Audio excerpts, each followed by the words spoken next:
take me. You know I hang with folks, so you think I take me. This bitch I take 100, so you think I take me. So you think I take you. They say loud, I don't wanna take too much from you. I do too much, I'm gonna do what I can do. I'm gonna be the road. I'm gonna be the boo. When he goes, I go. I'm the friends and runs, I'm gonna sleep and go. Cause I've been trying to come, and I'm coming home. And I guess I've been going home. DJ, you're not alone.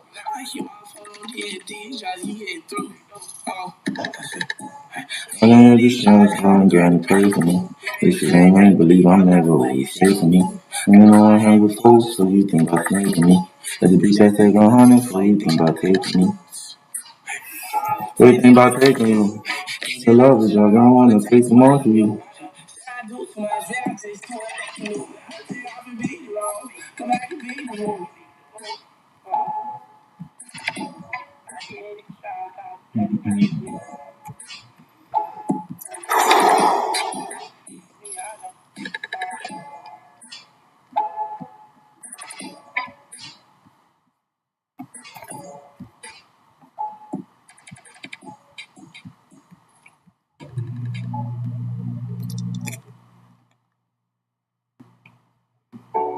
I can't make it out to see.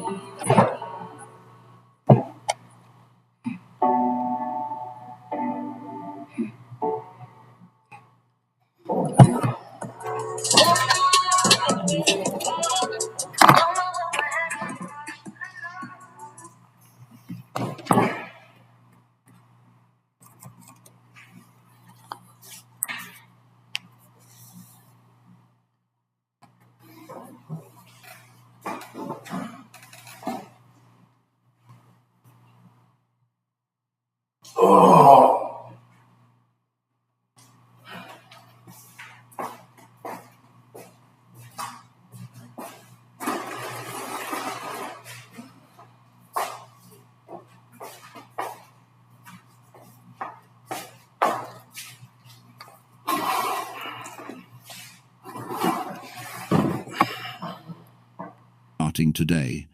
You don't need more motivation, you need real awareness. You don't need to work more hours, you need better habits. Most people are stuck not because they earn too little, but because they never learned how to handle what they already have. This audiobook breaks that cycle. It's built for people who want to stop the guesswork, feel confident about their choices, and finally build a life that makes sense financially. You're not behind. You're not broken. You've just never been shown how to think about money in a way that's clear, calm, and consistent. That's what you're about to learn. Let's begin. Chapter 1. Understand why you make money choices you regret. You know, every day, people make money decisions that hurt them. They buy things they don't need. They spend money they don't have, and after a while they look around and feel stuck. They regret it. They feel frustrated. They wonder why they can't seem to get ahead. They think it's about not making enough, but it's not always that. It's more often about how they think about money, about how they were taught, about what they believe deep down, and about the patterns they've repeated for years without ever stopping to ask why. The truth is, if you want to get better with money, you don't start with numbers. You start with your thinking. You start by looking at why you make the money choices you make, especially the ones you regret. That regret you feel after buying something you didn't really need, that's not random. That's not a one-time mistake. That's the result of a pattern. And those patterns don't just show up in your bank account. They start inside your mind. They come from your upbringing, your environment, your fears, your self-image. So, if you want to be financially intelligent, you have to go back and take a good, honest look at what's shaping your money decisions in the first place. Most people don't do that. They live by default. They copy what they saw growing up. If their parents struggled, they carry that struggle. If their friends spend fast, they follow along. If they grew up hearing things like, money doesn't grow on trees, or rich people are greedy, or we can't afford that. Those messages stay with them, even when they become adults, even when they earn more. And so they sabotage their progress, not because they're lazy, not because they're broken, but because they're still stuck in the mindset of who they used to be. Now, here's something important. Nobody teaches us how to think about money in school. We're taught how to count it, how to add and subtract, but we're not taught how to handle it emotionally. We're not taught how to delay gratification. We're not taught how to question our habits. So we grow up, and when money comes in, we react instead of respond. We feel pressure to impress. We chase the feeling of being caught up. We spend to escape stress, or loneliness, or boredom. And those feelings, they don't get better when we spend. They get louder, and that leads to regret. But if you stop for a moment and ask yourself, why did I do that? You open a door. You create space to understand, and understanding is powerful. Some people spend money to feel seen. Maybe they didn't feel important growing up, so now they buy what they think will earn them approval. Nice clothes, expensive gadgets, a car they can't afford. And they think, now they'll respect me. But that respect doesn't come. The only thing that shows up is the bill. Others spend because they're afraid. They don't trust the future. They don't believe money will last. So when they get paid, they spend fast. They empty the account. And in a strange way, it feels safe to have nothing, because they're used to that. They don't believe they deserve more, or that they can hold on to it. So even when good money comes, they make sure it disappears. That's not logic. That's fear. Some people spend because they're trying to fill a gap. Not a financial gap, but an emotional one. They feel lonely, so they shop. They feel behind, so they spend to look like they're not. They feel stuck, so they buy something new to feel a little excitement. And that works for an hour, maybe a day. But then it fades, and regret moves in. These aren't just money problems. These are identity problems. That's why understanding your money choices isn't about guilt. It's not about shame.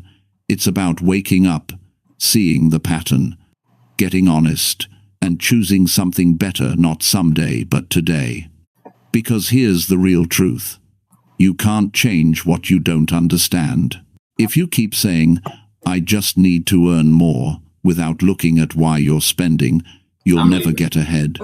Even with more income, you'll find new ways to lose it. Financial intelligence doesn't start with a spreadsheet. It starts with self-awareness. Ask yourself, what emotions show up when you spend? Are you spending to feel in control, to feel loved, to prove something, to escape something? When did that pattern start? Who did you see do that growing up? What beliefs did you absorb that might not even be true anymore? The moment you answer these questions honestly, you give yourself power. Because now, you're not just reacting, you're learning. And when you learn, you can grow. See, every smart money decision you'll ever make comes from one place.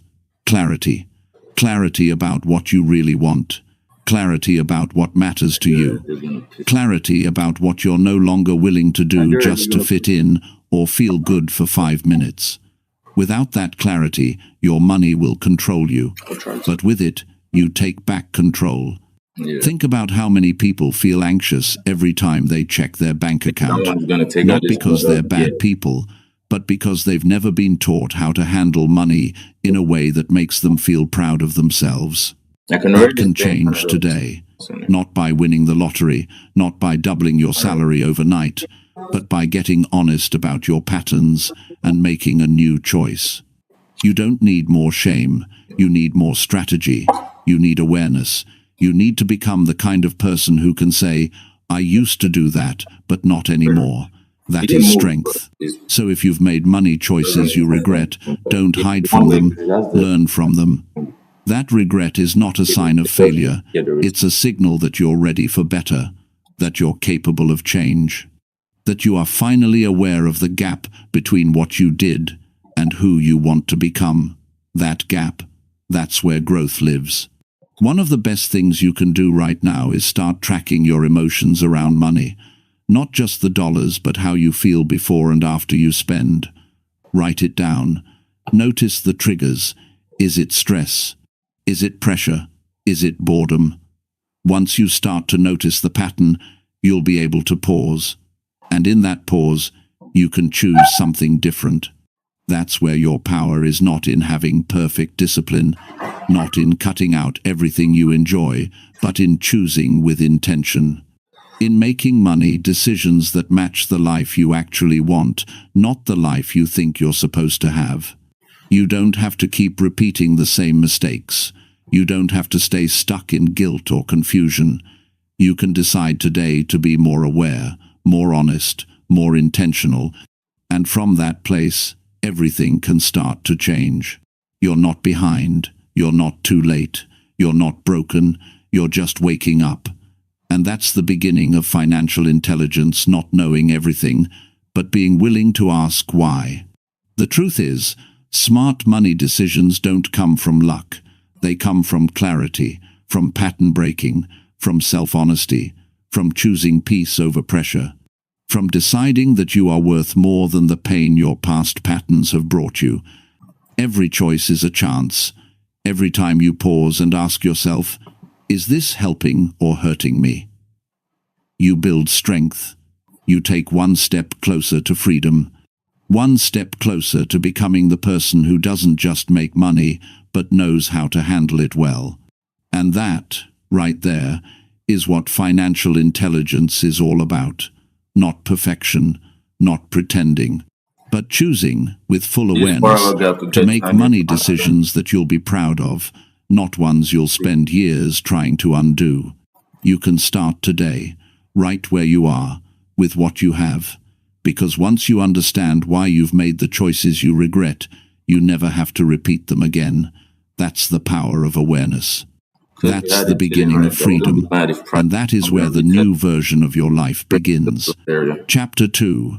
Train your brain to pause before every payment decision. Most people think their money problems come from not earning enough, but that's not always true.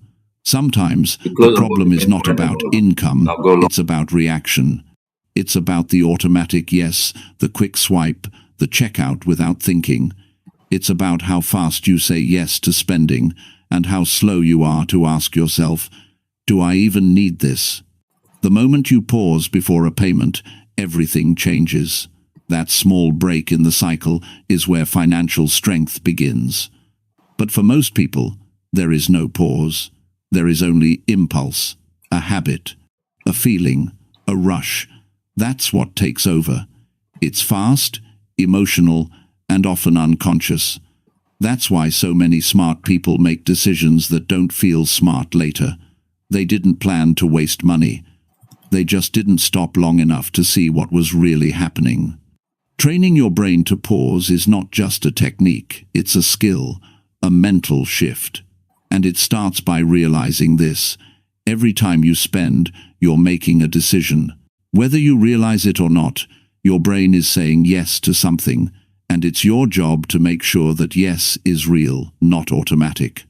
When you pause, you break the loop. You give yourself time to check in, not just with your budget, but with your values, with your current goals, with your emotions.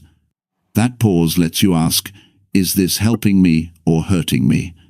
Am I spending because it's right or because I feel pressure? Am I choosing wisely or just chasing relief? You don't need to feel bad for having those moments. You need to get strong enough to interrupt them, because most of the pain people feel around money doesn't come from one big mistake. It comes from 1,000 small yeses they didn't think through, the late-night orders, the upgrades they didn't need, the quick snacks, the unnecessary subscriptions. All of it adds up, not just in dollars, but in regret. So, how do you train your brain to pause? Start with awareness. Notice how often you're tempted to spend without thinking. You're waiting in line. You're scrolling online. You see a deal. You feel bored, or stressed, or excited. Pay attention to that moment. That's your training ground. The goal isn't to be perfect. The goal is to be aware, because the second you notice what's happening, you have power. Power to choose. Power to delay. Power to say, this doesn't align with where I'm going. And don't underestimate the power of just 10 seconds. 10 seconds of silence before a purchase can save you from hours of regret. When you pause, you calm the part of your brain that reacts and activate the part that reflects. That's how you switch from emotional spending to intentional spending. It's not about restriction, it's about alignment. When you pause, you stop living by habit and start living by design. That's when your money starts working for you, instead of disappearing on things that don't matter later. Some people say, but I work hard, I deserve this. Yes, you do. But the question is, do you deserve temporary comfort or long-term peace? You can have treats, you can enjoy your money. But enjoy it with clarity, not confusion, with control, not chaos. The pause helps you enjoy it fully because you're choosing, not reacting. Now here's something important. The pause doesn't always mean saying no. It means making sure your yes is a real yes, that it's aligned, that it serves your future, not just your feelings in the moment. Because every time you spend, you're shaping your future. You're either building the life you want or pushing it further away. This is especially true when emotions are high. When you're stressed, tired, overwhelmed, or feeling left out, those are the moments to pause the most. Because spending in those moments doesn't solve the problem, it just hides it. And soon, you have two problems, the one you started with, and the financial pressure that followed. To build this habit, make it simple. Create a rule. I do not spend without a pause. Even just 10 seconds, even just one deep breath. That space is where clarity lives. Ask yourself real questions. Do I need this right now? Will I still want this tomorrow? Does this support the future I'm building? How will I feel about this decision in a week? Those questions may seem small, but they pull your mind out of the impulse and into reflection. They give your brain a chance to process, and over time, they rewire your response. That's how habits are formed, not by trying harder, but by thinking better. Another powerful trick is to create a 24-hour rule for non-essential spending. If it's not urgent, don't buy it today. Sleep on it, write it down, come back tomorrow. Most of the time, the feeling will pass, and with it, the need to spend will pass too. If it doesn't, and you still want it, then you can choose it, not chase it. Financial intelligence is not about saying no to everything. It's about saying yes to the right things. And to do that, you need space between stimulus and response. That space is the pause. And inside that pause is your strength. There's something else worth mentioning. People around you may not pause. They may spend fast. They may push you to keep up. That's not your job. Your job is to protect your future, to protect your peace, to spend with purpose. That means training your brain to think independently, to step back, to say, that might be right for them, but not for me right now. This isn't about being cheap. It's about being clear. It's about knowing that your future is built by the decisions you make daily. And the more you practice this, the more natural it becomes. Soon, you won't have to force the pause. It'll happen automatically. You'll check in, you'll think it through, and you'll make decisions that support your real goals, not just your passing moods. This habit also builds your confidence, because you start to see that you can trust yourself, that you don't have to act on every impulse, that you can hold back and still feel in control. That's real freedom. When you pause, you also start to notice patterns. You'll see when you're most tempted to spend. Maybe it's after a stressful day. Maybe it's when you're around certain people. Maybe it's during certain times of the month. That awareness is gold. Because once you see the pattern, you can change it. You can create better responses, healthier ways to cope, more fulfilling ways to feel good. And the result? You stop leaking energy. Order filled. You stop draining your account on things that don't bring real value. You stop chasing short-term relief and start building long-term wealth, not just in your wallet, but in your self-worth. When you look at people who manage money well, it's not because they never spend. It's because they don't spend without thinking. They take their time. They choose based on values. They weigh decisions against their vision. And you can too. It starts with a decision to slow down, to stop rushing, to take back control of how you use your money, because your money is a reflection of your choices, and your choices are shaped by your thoughts. So if you want better outcomes, you need better thought patterns. That's what this pause trains. Even if you've made mistakes in the past, this changes the game. Because this time, you're not reacting, you're responding, and that response is what builds wisdom, discipline, self-respect. So, wherever you are financially right now, know this. You are not stuck. You are just one small decision away from starting again. That decision is the pause. That's the doorway to smarter spending, stronger habits, and a more confident relationship with money. You don't need to be perfect. You don't need to have it all figured out. You just need to start with one moment, one pause, one decision that says, I will think this through. I will act with purpose. I will protect my peace and my progress. That's how financial intelligence begins, not with knowledge, but with awareness. Not with income, but with intention.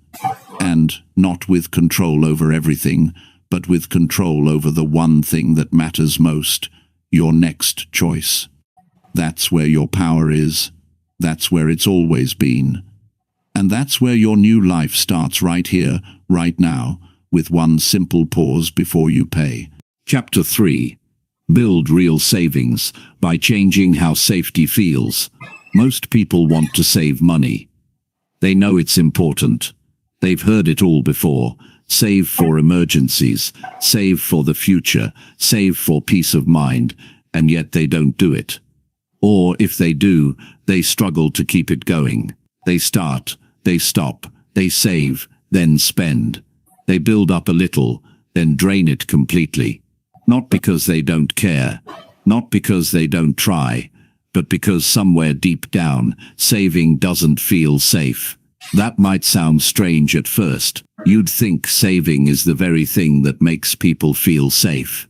But for many, especially those who grew up with financial stress or constant pressure, the act of saving brings up discomfort. It feels unfamiliar. It feels restrictive. Or it triggers old fears. Fears that the money will disappear anyway.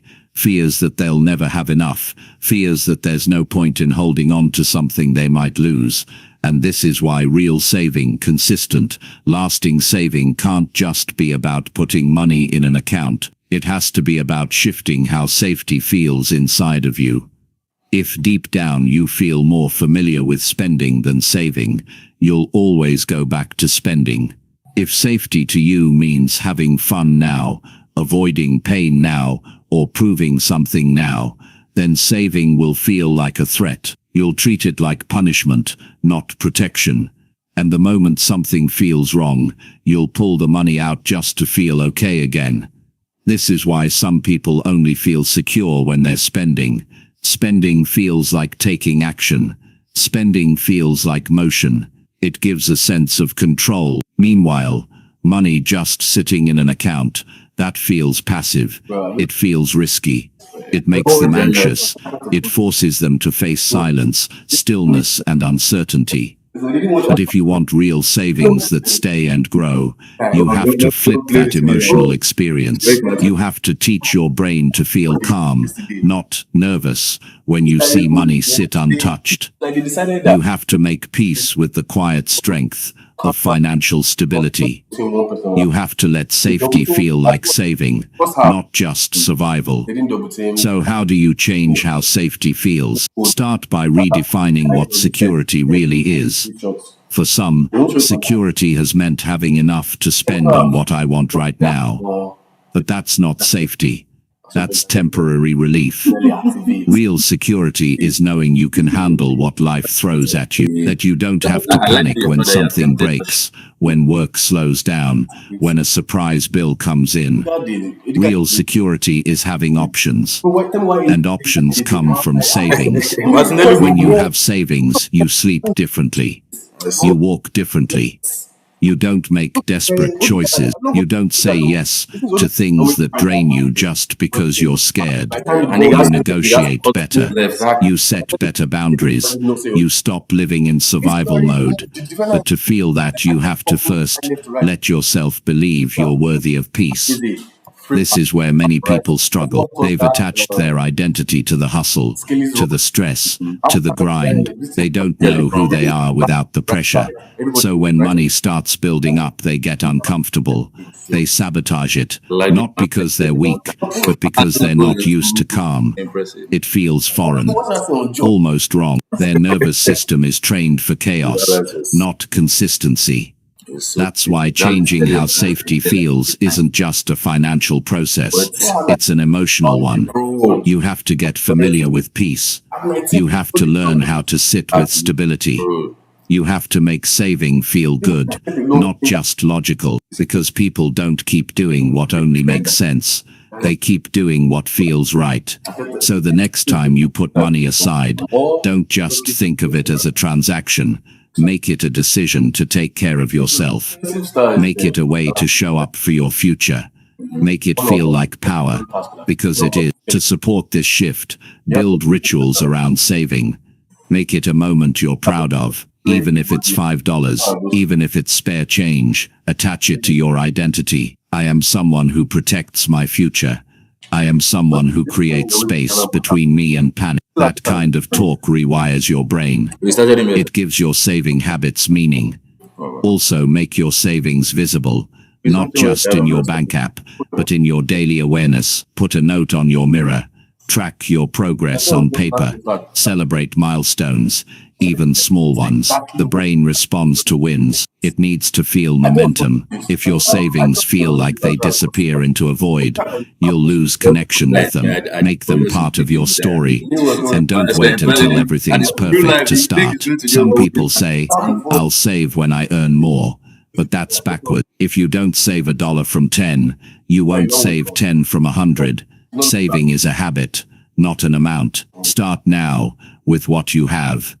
The act itself builds strength.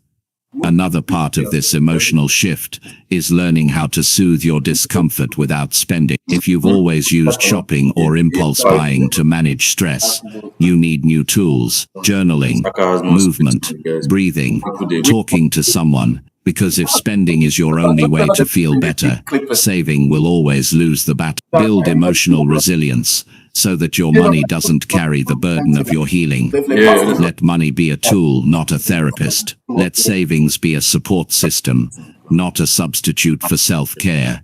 And be ready to face the stories you've been told. Maybe you heard that people with money are selfish. That saving is selfish. That enjoying life now is better than being prepared. You have to challenge those ideas, because holding on to them will keep you broke, not just financially, but mentally. What if saving is generous? What if building wealth allows you to give more, to help more, to breathe easier around others? What if being stable is one of the most loving things you can do for yourself and those around you? The goal isn't to save out of fear. The goal is to save from strength. To save because you know your future deserves support, because you want to show up fully, not weighed down by worry.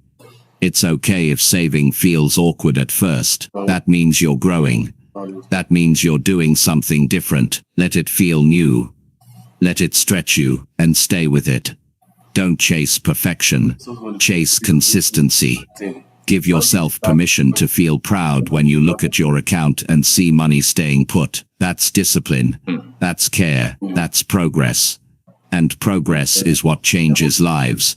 Not big leaps, but steady steps. The kind you take when you decide to no longer fear peace. When you decide that safety can feel calm, quiet and controlled, not frantic, fast and flashy. So today, if saving has always felt like losing, it's time to reframe it. Saving is winning.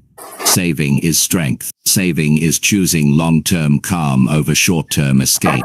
Saving is declaring that you deserve to feel secure without needing to perform, pretend or prove anything. Build real savings by changing the way you feel about safety. Let security be something you create, not something you wait for. Let peace be something you protect, not something you chase. Because once saving feels like home, you'll stop running from it, and you'll start building a life that feels strong, solid, and steady, one deposit at a time. Chapter 4. Question every purchase until it matches your priorities. Every time you spend money, you are making a decision about what matters to you. Whether you realize it or not, your spending is a mirror of your real priorities. It reflects what you value, what you believe, and what you're willing to trade your energy for. But most people never slow down enough to ask the one question that could change everything. Does this match what's actually important to me? Most purchases happen without much thought. They're triggered by emotion, habit, convenience, or influence. Someone online says it's a must-have. A friend shows up with something new. You're tired, you're overwhelmed, you want a break. And the simplest escape is a purchase. It feels good in the moment. It feels like a little reward. But too often that reward becomes regret. When you start questioning every purchase, you step into a different level of personal responsibility. You stop reacting and start choosing. You stop spending just because you can and start aligning every dollar with your deeper goals. This is where your financial intelligence begins to take shape. Not in how much you earn, but in how clearly you live by what matters. To build this habit, you don't need guilt or shame. You need clarity. You need to know what your real priorities are. Not the ones you think you should have, not the ones other people talk about, but the ones that make you feel proud when you honor them. Maybe it's freedom, maybe it's peace, maybe it's creating space for your family to thrive. Whatever it is, your money has to serve that. Otherwise, it's being wasted. When you stop and ask yourself, does this align with my priorities? You introduce a moment of truth, and in that moment, you give yourself the chance to choose differently. That one question can prevent months of frustration. It can save you from waking up and wondering why your account is empty again. It can stop you from drowning in clutter, subscriptions, and distractions that looked like fun, but had no real value. Not every purchase is wrong. Some things you buy will add real value to your life, but the only way to know the difference is by checking in. You have to put space between impulse and action, and in that space, ask yourself the hard questions. Why am I buying this? What am I hoping it will solve? Is this just a reaction to stress or boredom? Will this bring me closer to the life I want? Would I be okay walking away from this? Those questions don't take long to ask, but they give you the power to stop chasing things that don't actually matter. They make you slow down long enough to hear your own values instead of following noise from the outside world. Sometimes you'll find that what you were about to buy didn't matter at all. It just filled a gap. It just gave you a moment of distraction. But when you walk away from that moment, you build self-trust. You prove to yourself that you can wait, that you don't have to follow every urge, that you can think clearly even when something looks exciting. The truth is, your priorities already exist. The question is whether your spending reflects them. If you say health is important, does your spending show that?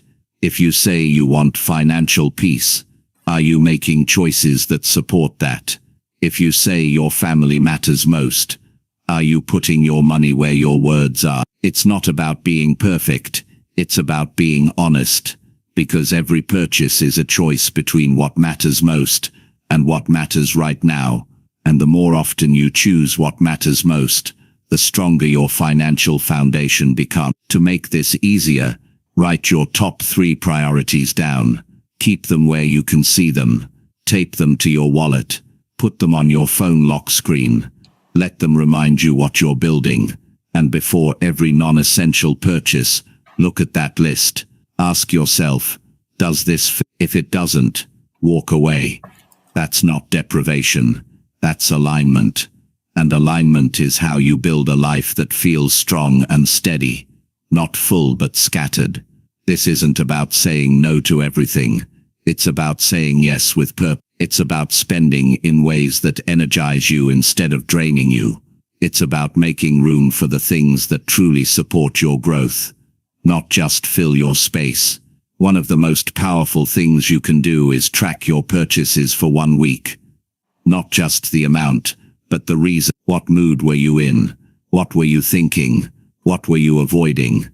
This reflection helps you see your own patterns, and once you see them, you can change them. You might notice that you spend more when you're overwhelmed. That's a signal to slow down, not spend more. You might find that you buy things you never use. That's a sign your priorities aren't being consulted. You might catch yourself trying to impress people who aren't even paying attention. That's a wake-up call. You don't need more things. You need more alignment. You need to feel proud of how you use your money, not just entertained. You need to know that your choices are helping you grow, not pulling you in 10 directions. The power in questioning your purchases isn't about the price, it's about the pattern. It's about breaking the automatic behavior and choosing with clarity. That's what makes you feel in control. That's what brings peace. That's what makes your money feel like a tool, not a trap. Your life doesn't change when you buy more. It changes when you buy better, when you spend with intention, when you stop letting impulse run the show, when you finally say, if this doesn't match who I want to become, it's not worth it. And this mindset builds strength over time. It makes you more aware. It makes you more present. You stop drifting. You stop leaking time and energy. You build the kind of focus that leads to real progress. Eventually this becomes natural. You won't have to force yourself to ask. It'll just happen.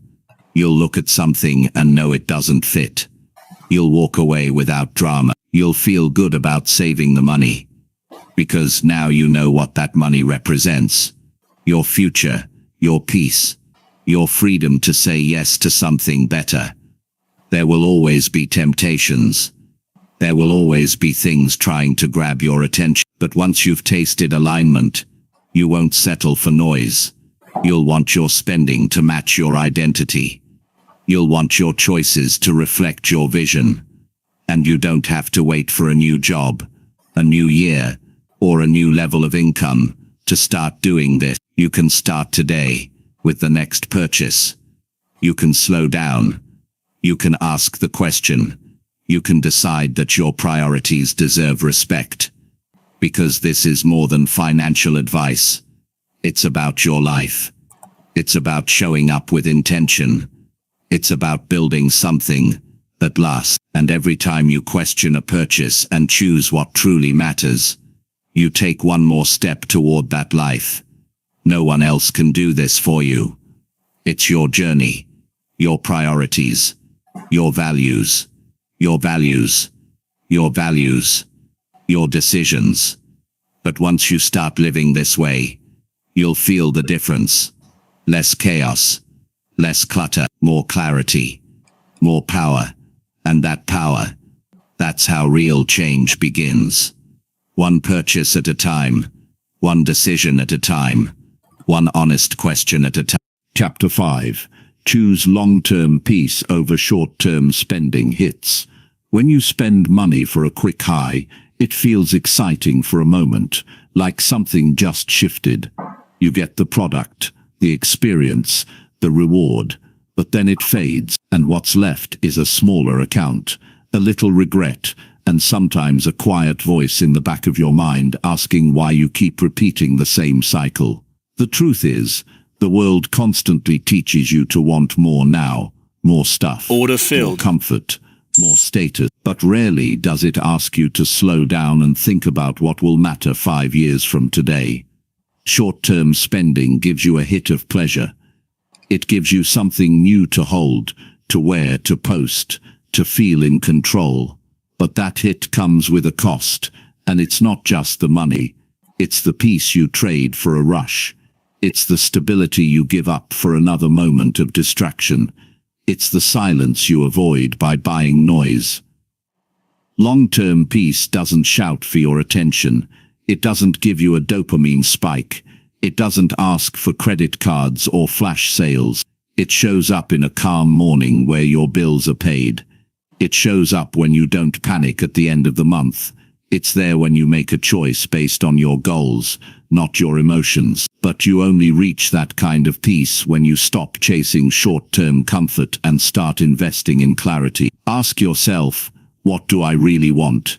Do I want to feel good for 10 minutes, or do I want to feel safe for 10 years? Do I want to impress people for a weekend, or build a life that feels steady every day? Do I want to keep spending just to escape discomfort, or am I ready to face the real reasons I keep reaching for something new? Most people aren't stuck because they don't make enough money. They're stuck because they never learned how to wait. They never learned how to sit with discomfort. They never learned that not buying something is sometimes the most powerful decision you can make. You say no to the urge, so you can say yes to what actually matters. But this isn't about being strict or cold. It's not about saying no to fun or beauty or living. It's about choosing on purpose. It's about deciding that you will not keep giving your future away for things you won't care about in a week. It's about redefining what real wealth looks like. Real wealth is not found in fast purchases. It's found in slow, thoughtful decisions that build something strong beneath the surface. It's easy to spend when you're emotional. It's easy to buy when you're bored, stressed, lonely, or pressured. And that's what companies count on. They build systems that trigger your reactions. They create urgency. They use language that makes you feel like you'll miss out. But you won't miss out on your real life by not buying one more thing. You'll start to build it. There's a kind of confidence that only comes when you know you could have bought something, but you didn't, because you remembered your goals, because you respected your future, because you're not living for the rush anymore. You're living for the life you've promised yourself. When you build the habit of choosing long-term peace, you stop giving away your energy to temporary highs. You start making choices that support your mind, your health, your relationships, your purpose. You sleep better, you breathe easier, you think clearer, not because you bought something, but because you didn't. This doesn't mean you'll never buy anything for fun again, but fun becomes something you plan for, something that fits your values, something that doesn't leave you with regret or stress. That's the difference between reactive spending and aligned spending. One leaves a hole, the other builds a life. Start small. The next time you feel the urge to buy something, pause. Don't judge yourself. Just notice. Ask, what feeling am I trying to fix right now? What would peace look like in this moment? Would saving this money support something bigger later? Can I wait 24 hours and come back to this? You'll be surprised how often the feeling passes, and when it doesn't, you'll make the purchase with intention, not desperation. That's what turns spending into strength. You control it. It doesn't control you. Long-term peace is not found in a product. It's found in the quiet confidence that you are no longer reacting. You are leading your life, not being pulled by every emotion or offer. And that leadership, that self-trust, builds a deeper kind of satisfaction than any short-term pleasure ever could. When you look back on your life in 10 years, the things you'll be proud of won't be the impulse buys. There'll be the moments you chose discipline over distraction. There'll be the decisions where you walked away from noise and moved towards stability. There'll be the times you said, not now, because I'm building something bigger. There's nothing wrong with wanting nice things, but not everything you want is worth the trade. That's the part most people never learn. They keep chasing one more thing, hoping it'll finally make them feel whole. But nothing outside you can create the peace that comes from knowing you're living on purpose. Peace doesn't come from what you buy, it comes from what you build, and what you build is shaped by what you choose every day. You choose how you spend your time, your attention, your money, your energy. You choose whether to feed your future or feed your impulses. You choose whether to spend for comfort or grow through clarity. That choice is in front of you every single day, in the checkout line, on your phone, when you open your wallet, when your emotions rise, and every time you choose long-term peace, you build a stronger foundation. One decision doesn't seem like much, but hundreds of them become your reality. Imagine a life where your money supports your values, where you're not trying to catch up, where you don't carry guilt for your purchases, where you feel calm even when things get hard. That's the reward for learning how to say yes to your vision, more than your urges. Some days will be harder than others, some moments will tempt you, but every time you pause, every time you choose peace, you're building discipline. And discipline is not punishment, it's freedom. It's what keeps you grounded when everything else is trying to pull you off course. You're not doing this to be perfect. You're doing this to be powerful, to prove to yourself that you can create a life based on strength, not reaction, to show up for yourself in a way that feels steady and real. That kind of life takes intention. It takes daily choices. It takes being honest with yourself about what matters most. So before you spend, ask yourself, am I buying peace? Or trading it? Will this help me feel calm tomorrow, or just distracted today? And if you can't say yes to peace, it's probably not worth the price. Your future self is watching, and they'll either thank you for your patience, or wish you had more of. Make the kind of decisions now that earn your own respect later. You don't need to wait for some big change. You don't need to earn more or fix everything overnight. You just need to start choosing peace, one small moment at a time. That's how transformation happens, not through massive shifts, but through consistent, intentional decisions that add up. And that's what you're capable of. Right here, right now. Choose peace, choose purpose, choose a life that doesn't depend on the next purchase to feel whole. You are already enough. You already have what it takes. Now it's time to act like it. Chapter 6. Break free from financial patterns you copied growing up. The way you handle money right now didn't begin with you. It started years ago, before you had a job, before you made your first purchase, before you even knew what money really was. It started when you were watching the people around you, your parents, your relatives, the adults who raised you. You heard what they said about money. You saw how they reacted to bills, to stress, to unexpected expenses. You noticed how they talked about rich people, how they responded to paychecks, how they felt about debt. You learned all of it quietly. No one had to sit you down and teach you step by step. You just absorbed it. And now, without realizing it, you're likely repeating some of those same patterns. Some people grow up in homes where money was a constant source of fear. They heard things like, "We can't afford that," or "Money doesn't grow on trees," or "There's never enough." So even now, as adults, they carry that fear with them. Even if their income increases, the fear stays. It turns into scarcity thinking. They hoard money but feel guilty spending, or they overspend because they never learned how to plan. They live with anxiety, always expecting the worst. Others grew up seeing money used as control. One parent might have had more financial power, and used it to dominate decisions. That pattern can lead someone to believe money equals control or lack of money equals helplessness. So they chase financial success, not because they love freedom, but because they're terrified of being at someone else's mercy. Then there are people who saw chaos around money. No budgets, no tracking, just survival. Bills were paid late or not at all. Savings was never discussed. Debt was normal. Financial conversations only happened during arguments. If you grew up in that, you might now avoid looking at your accounts. You might feel shame about not understanding how to manage money, even though no one ever taught you. The truth is, none of this is your fault, but it is now your responsibility. Because continuing the same pattern just because it's familiar is a choice. You didn't get to choose your financial environment growing up, but you do get to choose what you do next. It starts with awareness. You cannot change what you don't first acknowledge. Think about the messages you heard around money in your childhood. What was said directly? What was shown through behavior?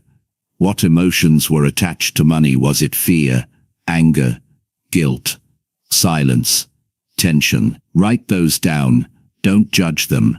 Just see them clearly. Then ask yourself, how are those early messages still showing up in your life today? Are you repeating behaviors that don't serve you? Are you reacting from old wounds? Are you stuck in beliefs that might have made sense then, but are limiting now? Awareness gives you the power to interrupt the cycle, and that's exactly what breaking free looks like. It's not about blaming anyone. It's about refusing to stay asleep to the scripts you didn't choose. It's about saying, that may have been true then, but I choose different now. And choosing differently doesn't require perfection. It requires action. If you've always avoided budgeting because it felt stressful, try creating a weekly money check-in. Just 15 minutes. Get familiar with your numbers. If you grew up thinking saving was only for rich people, challenge that belief by setting aside even a small amount each week. Not because it's about the number, but because you're building a new relationship with the concept of saving. Maybe your parents worked hard, but never had enough. You saw the struggle. You learned that work didn't always lead to comfort. So now you believe that no matter how much you try, it won't make a difference. That belief is heavy. It keeps you stuck, but it's not reality. It's a pattern, and patterns can be broken.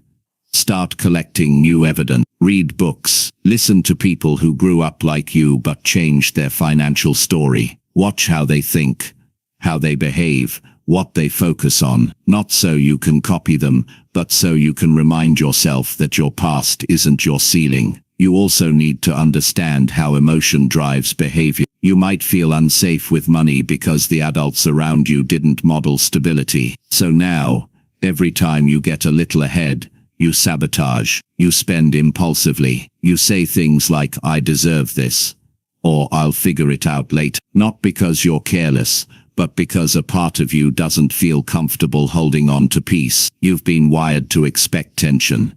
Changing this requires emotional work. When you get paid, notice your thoughts. Do you feel relief or panic? When you spend, do you feel in control or like you're trying to numb something? Pay attention. Your feelings around money tell a deeper story than your transactions. You don't have to repeat what you saw. You can create a life that looks nothing like your past, but it won't happen by accident. It happens when you consciously decide to question everything you inherited financially.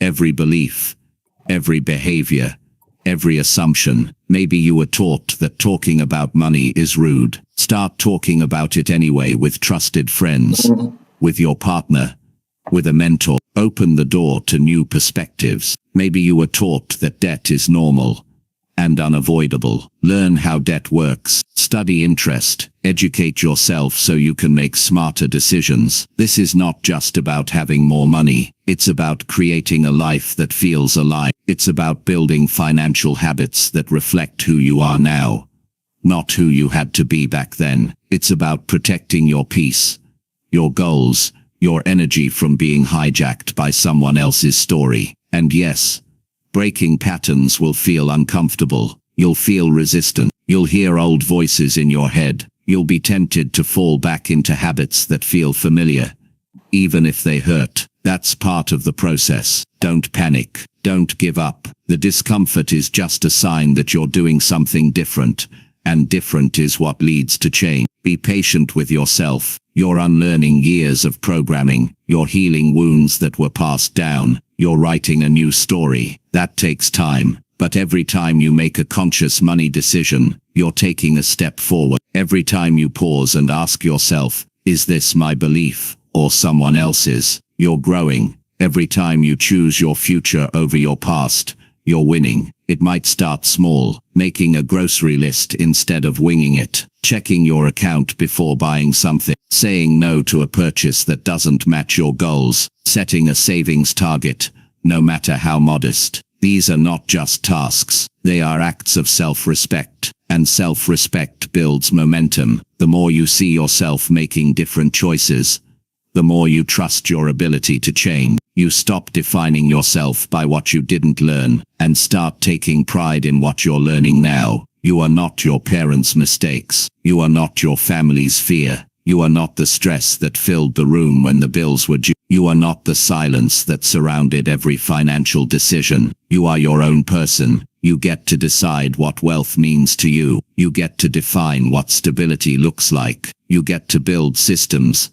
that work for your personality, your dreams, your boundary. You're not broken if you weren't taught about money. You're not behind. You're not hopeless. You're just waking up. And the more awake you become, the less control those old patterns have over you. This is the work that changes generations. It's not flashy. It's not instant, but it's real. It's the kind of change that lasts. And you have everything inside you right now to begin. So take a deep breath. Look at where you came from, and then look forward. See the gap between the two. That gap is your power. That gap is where you rise. That gap is the space where you stop repeating and start rewriting. And that, more than anything, is what financial intelligence really looks like. Not numbers on a page, but a life you've designed with intention, truth and freedom. Chapter 7. Set simple money rules and actually follow them daily. Most people think money management is about big, complicated plans. They believe it takes fancy tools, detailed spreadsheets, and a perfect income to stay on track.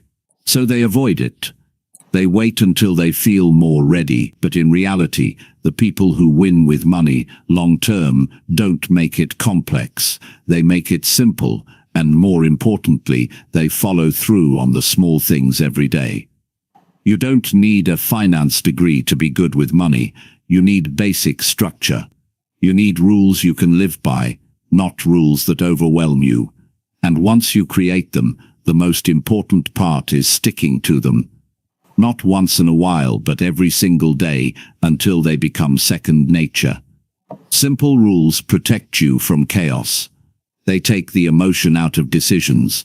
They guide you when you're tired, distracted, or tempted. They reduce stress because you don't have to keep figuring things out from scratch.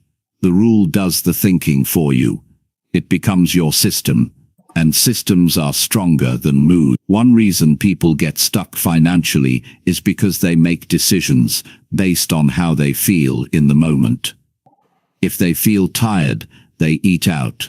If they feel stressed, they shop. If they feel insecure, they upgrade things they don't need. But when you live by rules, you interrupt that pattern. You say, here's what I do with my money, no matter how I feel. That's where discipline starts. Not from being tough, but from being consistent. The first step is to create your own money rules, not borrowed ones. Not rules from someone else's lifestyle. Your rules, ones that fit your situation, your goals, your income, and your values. They need to be clear, doable, and personal. Vague goals don't help.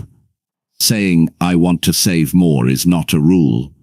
Saying, I transfer 10% of every paycheck to savings immediately is a rule. That's something you can track, measure, and repeat. Start small.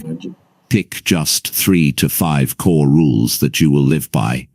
Think of them like your personal financial code. These are the lines you don't cross. These are the habits that guide you through every season, whether things are going well or falling apart. Here are examples of powerful, simple rules people create. I never spend money the same day I feel emotional. I review my account balance every morning. I don't buy anything unless it's been on my list for 3 days. I pay all bills on the first day of the month. I invest a fixed amount the same day I get paid. I pause before all purchases and ask, does this match my goals? I only carry a certain amount of spending money for the week. I stop spending for the day after reaching a certain daily limit. Notice that none of these rules are complicated. They don't require fancy math. They just require repetition. Because the secret to financial stability isn't in information, it's in implementation. Once you set your rules, you need a way to stick to them. This is where daily action comes in. Don't wait for motivation. Motivation fades. Systems stay. Build routines around your rules. Stack them with existing habits. If you already check your phone every morning, check your account right after. If you already plan your meals, plan your grocery budget at the same time. Link your new habit to one that already exists. Track your follow-through.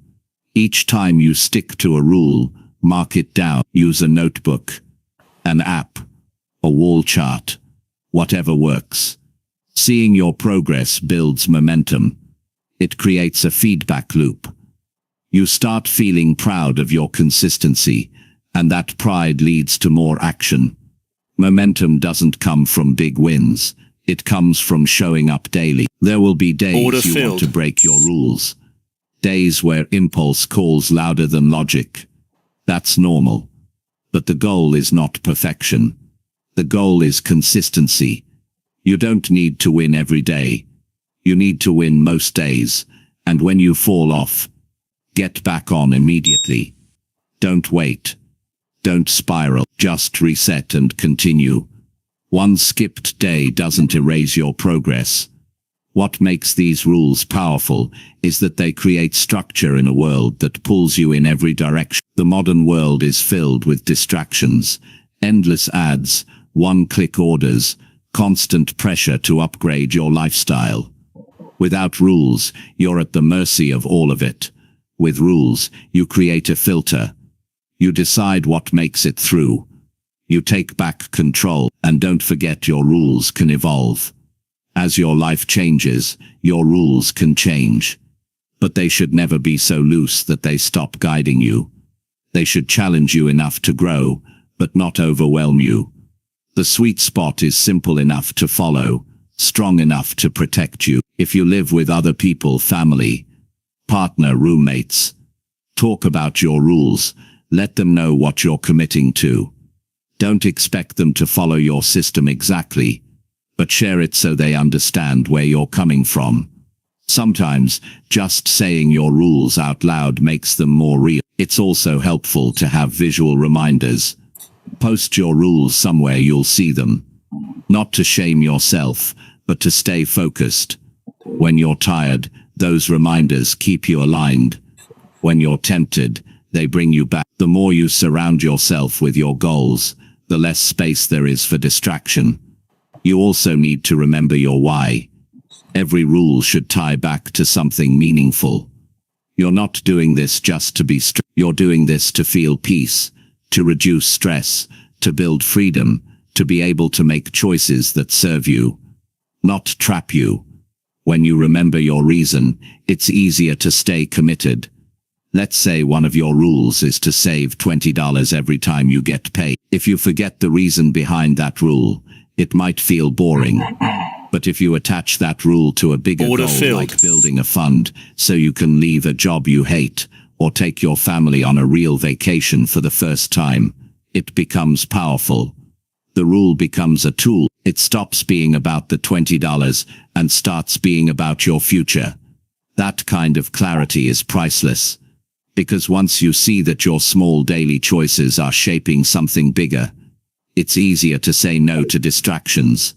It's easier to hold your ground. It's easier to wake up and follow through, because you know what's on the line. And here's the real beauty of setting money rules.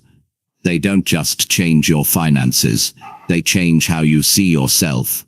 They prove that you're capable of They show you that you can create structure, that you can lead your life, that you don't have to live in reaction mode anymore. You start to trust yourself more. You start to feel steady. And when unexpected things happen, and they will, you're not starting from zero. You have a system to fall back on.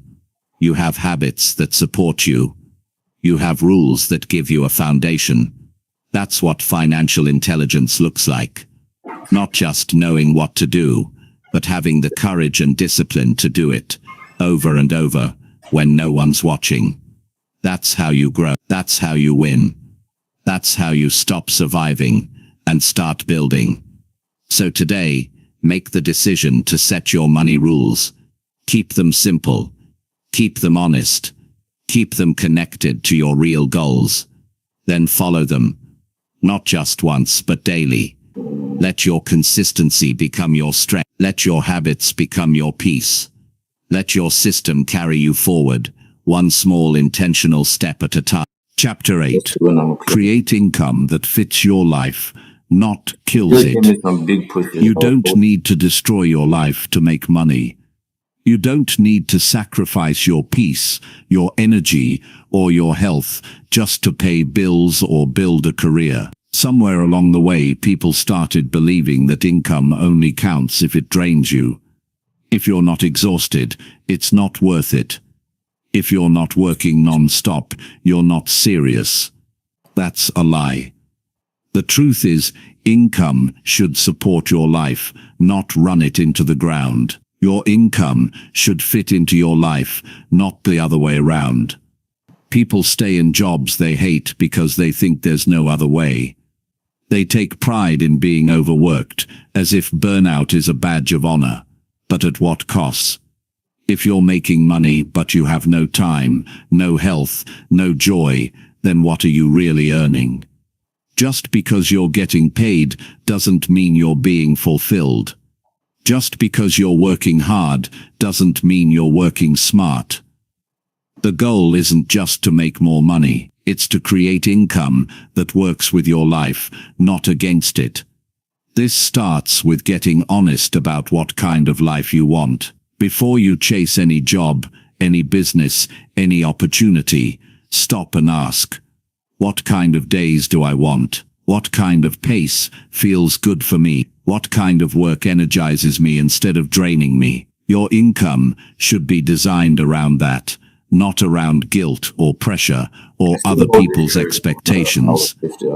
Maybe you've always believed that hard work is the only way to earn, and yes, effort matters. But effort doesn't have to mean misery. You can put in effort doing something that gives you freedom. You can build income from something that grows over time, that compounds, that supports your mental and emotional health instead of breaking it down. But that requires you to shift your mindset from hustle to intention, from chasing to choosing.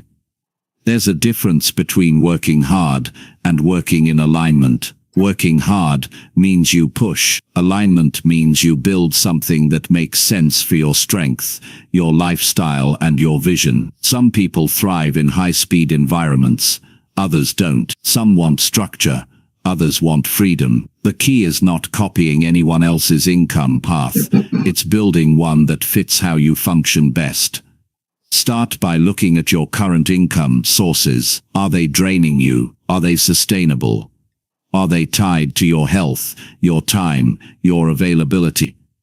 If you stop showing up, does the money stop too? If so, you might be in a trap, even if the numbers look good. The real freedom comes when you build income that isn't directly tied to your every move. That might mean creating a business. That might mean building digital products. That might mean learning how to invest. It might mean offering a service you enjoy that lets you control your schedule. There are hundreds of ways to earn, but only a few that will actually support your ideal life. One of the biggest traps is staying stuck in a job that pays well but costs everything else. You stay because the check is predictable. You stay because people say you're lucky, but you're not lucky if you're miserable. You're not winning if your work owns every hour of your life. Eventually, the cost of ignoring your well-being will show up. It always does. In stress, in health, in relationships, in regret. And by the time you realize it,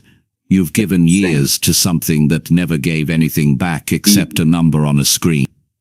Creating income that fits your life is not a fantasy. It's not for the chosen few. It's a decision, a series of daily actions, a choice to stop doing what's easy and familiar and start building what's right. You might have to learn new skills. You might have to take a pay cut for a while. You might have to work evenings or weekends while you transition, but it's worth it. Because the payoff isn't just money. It's a life you actually want to live. That life starts by identifying what matters most. Do you value flexibility? Build around that. Do you need creativity? Find work that allows it. Do you want time with family? Make that non-negotiable. Don't build income that steals from the very things that give you meaning. Instead, ask yourself daily, is this work giving to me or only taking from me? And remember, success doesn't have to look big to be real. You don't need a giant salary to be proud of your income. You don't need a big title to know you're doing work that matters. You just need to feel aligned. You need to know that your income lets you breathe, live, rest, and grow. Not just survive. You need to feel like you're moving forward without breaking yourself in the process. Income should be a tool. It should give you options. It should create space for you to show up as your best self. But that only happens when you design it with intention. If your income requires you to constantly prove your worth, burn yourself out, or shrink your joy, it's time to rethink the model. It's time to step back and build something better. You don't have to quit your job tomorrow. You don't have to burn bridges, but you do need to make a plan. Start small. Explore side income that aligns with your skills and interests. Use evenings to learn something new. Use weekends to experiment with ideas. Every hour you put toward building income that fits your life is a step away from the version that's been draining you. Talk to people who have done what you want to do. Study how they started. Learn from their mistakes. You don't have to reinvent everything, but you do have to act. The longer you wait, the harder it becomes to shift. The longer you stay stuck, the more normal it starts to feel. That's dangerous. Because when stress feels normal, you stop reaching for better. Don't let that happen. Your life is not meant to be one long work session. You are not a machine. You're a human being who deserves time, space, and joy, and money should support that, not control it. So when you think about income, think bigger than paychecks. Think about your time. Think about your health. Think about your family. Think about the impact you want to make. Let all of that shape how you earn. Your income should reflect who you are, not just what you can tolerate. It should evolve as you grow. It should adapt to the seasons of your life. What worked at 20 might not work at 30 or 40. Be willing to adjust. Be willing to upgrade your mindset. Be willing to say, this no longer serves me, and do something about it. The sooner you take responsibility for designing income that fits your life, the sooner you'll feel the freedom you've been craving. You'll stop living for weekends. You'll stop dreading mornings. You'll stop using money as the only measure of success, because you'll know that you're building something solid, something real, something that gives more than it takes. So ask yourself today, what kind of income do I want to create? How do I want my days to feel? What skills do I have that could support that? What do I need to learn? Who can I talk to? What's one step I can take this week to move in that direction? You don't have to figure it all out at once. You just have to begin. Start with one change, one decision, one commitment to yourself. Over time, those choices will build a new reality. A life where your income supports your peace, not your pressure. A life where money is a servant, not a master. A life where you finally feel like you're living, not just working to survive, and that life is possible. It's not out of reach. It's waiting for you to step into it. You just have to stop building around what drains you and start building around what lifts you. Your income should fit your life, not take it from you. Start creating that version now, one smart move at a time, one strong decision at a time, one fully aligned step at a time. Chapter 9. Review your money actions without guilt or excuses. Most people avoid looking at their money because they're afraid of what they'll see. They think checking their spending will only remind them of their mistakes. They fear the numbers will bring shame, regret, or disappointment. So they avoid it altogether. They keep swiping, guessing, and hoping it all works out somehow. But ignoring your financial reality doesn't protect you. It traps you. It locks you in the same patterns that keep you stuck, stressed, and unsure. The way out starts with a simple but powerful habit: reviewing your money actions consistently, without guilt and without excuses. It's not just about tracking numbers, it's about taking responsibility for your choices without turning them into a punishment. You don't grow by beating yourself up. You grow by facing the truth and learning from it. The money you've spent, the debt you've built, the savings you didn't grow, none of that defines your worth. Those are outcomes. They can be changed. But you can't change what you won't look at. When you review your money actions, you take control back. You stop drifting. You become intentional. And that shift from avoidance to awareness is where progress begins. Most people don't even realize how much of their stress is caused by financial uncertainty. It sits in the background of their lives, making everything feel heavier. But clarity lifts the weight. When you know what's happening with your money, you stop feeling helpless. You can breathe. You can think clearly. You can plan. Start by setting aside just 10 minutes a week. Sit down with your account statements. Look at your spending from the past few days. Don't rush.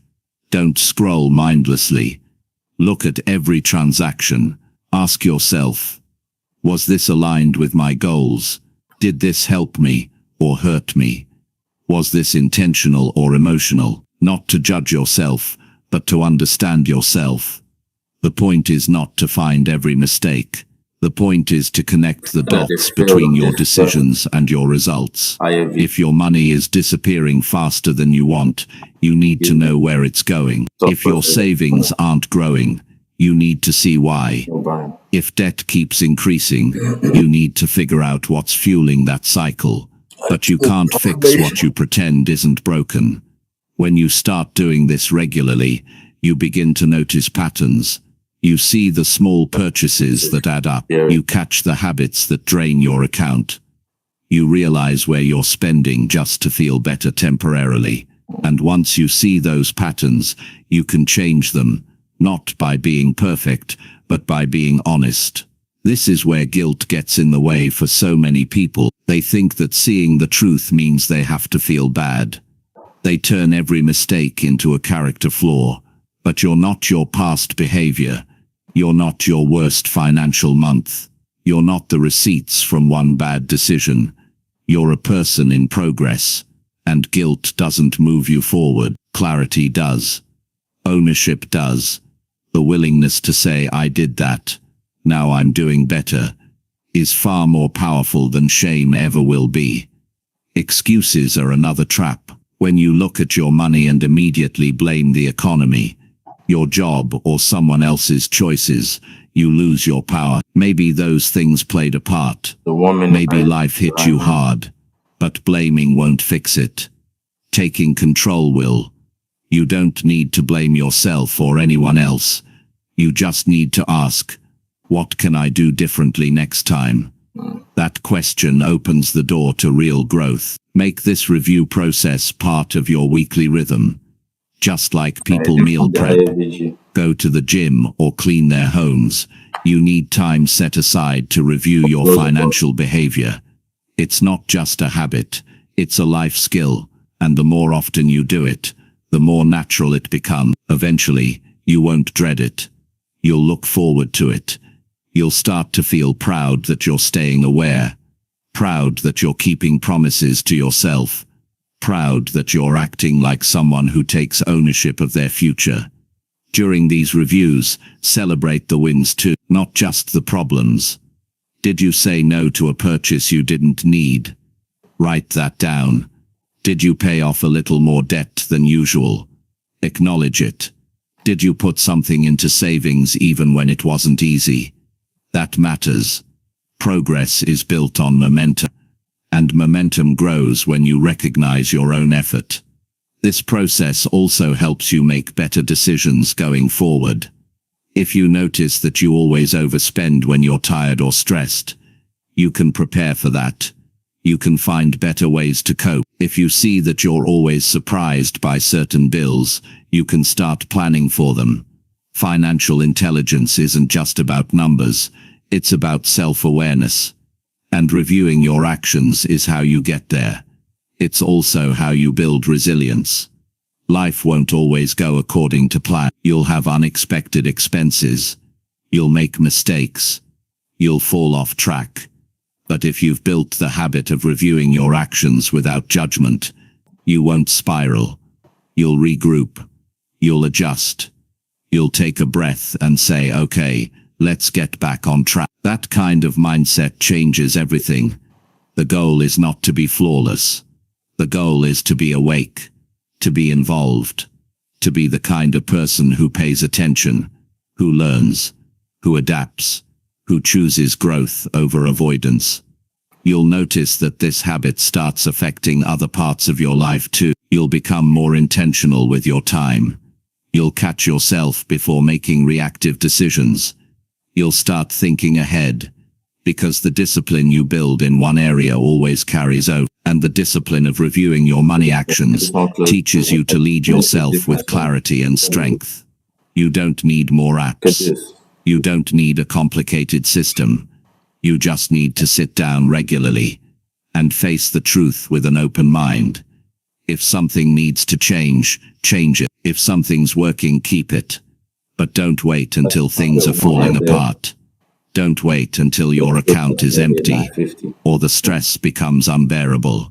Make this a weekly ritual, a time to reset, a time to learn, a time to remind yourself that you're in control. You can't change the past, but you can learn from it.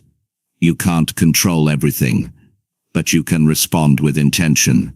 You can't avoid every mistake, but you can become someone who grows from each one. There's something powerful about looking at your life and saying, this happened and I'm not hiding from it. I'm facing it. I'm learning from it. I'm doing better because of it. That's how you build confidence. That's how you grow. That's how you become the version of yourself who makes decisions that you're proud of. Not perfect, but conscious, deliberate and wise. So don't run from your money actions. Don't let guilt make you small. Don't let excuses steal your power. You are capable of growth. You are allowed to learn. You are not stuck, unless you choose to stay stuck. This is your opportunity to shift everything. One review at a time. One clear decision at a time. One honest conversation with yourself at a time. And the more often you do this, the more peace you'll feel, because peace doesn't come from perfection. It comes from progress. And reviewing your actions is how progress begins. Right now, right here, with you choosing to lead your financial life like it matters, because it does. Chapter 10. Decide right now to become financially unshakable. There comes a moment when you realize that the way you've been handling money doesn't match the life you want to live. Maybe it hits you after another bill drains your account. Maybe it comes after years of feeling stuck. Or maybe it's just a quiet moment where you admit to yourself that something needs to change, not later, not someday, but now. This moment is not about regret, it's about decision. It's about making the choice to become financially unshakable, not perfect, not lucky, not flawless, just steady, strong, and in control of your future, no matter what comes your way. Becoming financially unshakable doesn't mean you'll never have a hard time. Life will still bring surprises, the economy will shift, challenges will show up. But what it does mean is that your foundation will be solid, your mindset will be focused, your habits will be consistent, you won't be easily knocked down, you won't panic at every expense, you won't spiral into stress every time something unexpected happens. You'll face financial challenges the same way strong people face storms, with preparation, perspective, and the quiet confidence that you'll make it through. The decision to become unshakable begins with personal ownership. You stop blaming your circumstances. You stop waiting for someone else to fix it. You stop thinking you need more time, more luck, more anything. You realize that financial strength doesn't come from what you have. It comes from what you do, from what you choose, from how you respond when things get hard, from the commitment you make to stop repeating old patterns and start creating new ones. You have to make that decision deeply, not as a wish, not as a maybe, not as something you try for a week and forget. You decide, you draw the line, you say, this is who I am now. I take my money seriously. I lead my life with clarity. I do the things most people avoid, and I do them consistently. That's where real change begins.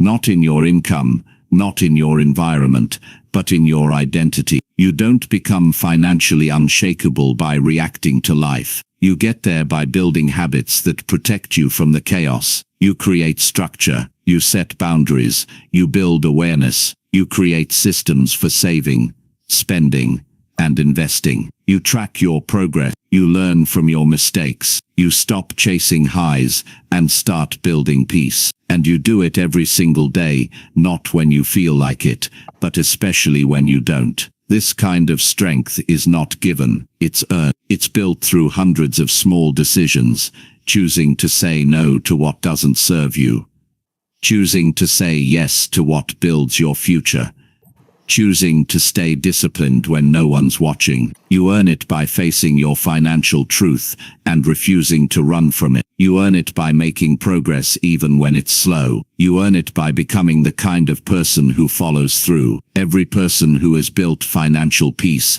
had to make this decision. They weren't born with it. They didn't stumble into it. They made a conscious choice to do things differently. They decided to stop leaking energy on guilt, fear, and avoidance. They decided to build strength from the inside out. Being financially unshakable means you know how to handle pressure. It means you keep calm during setbacks. It means you don't base your self-worth on your bank balance. It means you know your numbers, your priorities, and your plan. It means you can look at any financial situation and ask, what's the next best move, instead of panicking or shutting down. To get there, you must be honest with yourself. Where are you still hoping things will magically improve? Where are you avoiding responsibility? Where are you still relying on emotional spending to escape your stress? These are the places to begin, because strength comes from honesty, from truth, from facing the parts of yourself you used to ignore and deciding they don't control you anymore. You also have to believe that financial strength is for you, not just for rich people, not just for people who had the perfect upbringing, not just for those who got lucky. It's for anyone who decides they've had enough of being unsure, unprepared, or overwhelmed. It's for anyone who's tired of watching their money come and go without purpose. It's for anyone who's ready to take control not someday, but now. That belief becomes the fuel. You don't need all the answers today. You don't need to fix everything overnight. You just need to believe that it's possible, that every small move matters, that you're worth the effort it takes to get there, because you are. Your peace matters, your future matters, and no one else is going to fight for it the way you can. Start small. Start with one commitment. Maybe you check your account every morning. Maybe you review your spending every Friday. Maybe you save a fixed amount before you spend anything. Maybe you stop ignoring your debt and start making a plan. It doesn't have to be dramatic. It just has to be consistent. The more you act like someone who's financially unshakable, the more you become that person. You'll build habits that feel natural. You'll start making decisions based on logic, not emotion. You'll be able to say no without guilt. You'll stop comparing yourself to others. You'll stop needing to prove anything with your spending. And that kind of calm, that's priceless. You'll notice that your confidence grows, not because you've reached some perfect financial destination, but because you trust yourself more. You trust that you'll handle whatever comes. You trust that you'll adjust when needed. You trust that you're building something solid. That trust shows up in the way you walk, the way you talk, the way you make choices. Eventually other people will notice. They'll see that you're not stressed the way you used to be. They'll feel the steadiness in your energy. They'll ask how you stay so grounded, and you'll know it's because of one decision, one moment where you stopped hoping and started committing. Becoming financially unshakable doesn't mean you'll never be challenged. It means you'll never again be helpless. It means you'll always have a plan, always have perspective, and always have the ability to lead yourself through anything. That's the kind of strength no one can take from you. Not a job loss, not a recession, not a financial mistake, because your foundation isn't in your circumstances, it's in your choices. This decision, this shift is yours to make. You don't need permission. You don't need perfect timing. You don't need to wait for the right moment. You decide, and you begin. And from there, everything changes. You'll look back one day and be grateful you made this choice. Grateful that you stopped chasing quick fixes and started building real power. Grateful that you decided to live by clarity, by courage, by conviction. Grateful that you stopped reacting and started leading. This is your life. This is your money. This is your moment. Decide right now to become financially unshakable. Decide that you are done with uncertainty, with fear, with waiting. Decide that you are building something better, starting today and every day after that. Decide and don't look back, because forward is where your freedom lives, and it's waiting for you to claim it.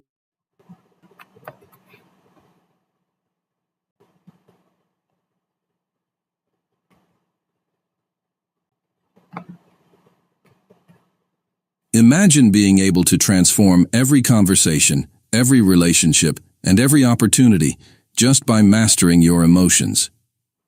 This audiobook gives you the tools to unlock emotional intelligence and sharpen your social skills, so you can connect deeply, communicate clearly, and succeed effortlessly. Start your journey now. Introduction. Let me ask you a question. Have you ever walked into a room and instantly felt the energy shift? Maybe someone was silently upset, and no one had to say a word. You just knew. Or maybe you've met someone who